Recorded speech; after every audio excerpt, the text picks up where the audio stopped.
जेकॾहिं मां पंहिंजे रिश्ते लाइ तुंहिंजो समीप खां छा तुंहिंजो भाउ ऐं पीउ मूंखे इहे संग ॾींदा? अदा ऐं बाबा मुंहिंजी शादी मुंहिंजे सुहिट सां कराइण चाहिनि था। कुंज, जेकॾहिं तुंहिंजो रिश्तो मूंखे नथो मिले त पोइ तुंहिंजो ऐं मुंहिंजो मिलण बि त अजायो आहे न।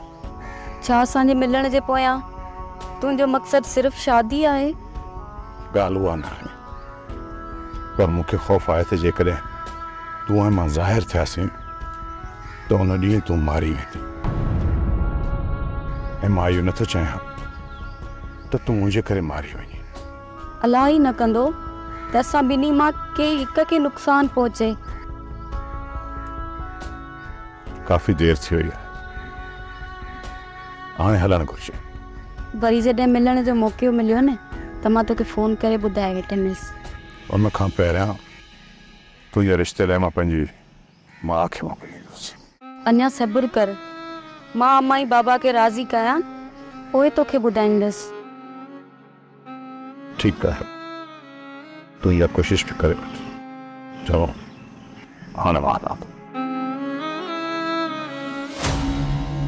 असां छा सोचियो ऐं छा मां छा थी वियो? चाचा मूंखे रुपये मां रुपयो पक आहे त जुमे खे रहज़न वारनि मारण जी धमकी ॾिनियूं। ऐं हिन ई करे जुमो ख़ौफ़ मंझा कूड़ो क़ुरान खणी वियो। मञा थो त जुमे कूड़ ते क़ुर खयो आहे, पर जेकॾहिं असां हिन ॻाल्हि खे तस्लीम न कंदासीं त माण्हू चवंदा असां कटा काफ़र आहियूं। असांखे भले साईं मथां खयल कसम ते एतबार ई न आहे। इहा ई परेशानी त मारे थी बाबा। मां पंहिंजे पाण खे कंहिं कुन में फाथल थो महसूसु कयां।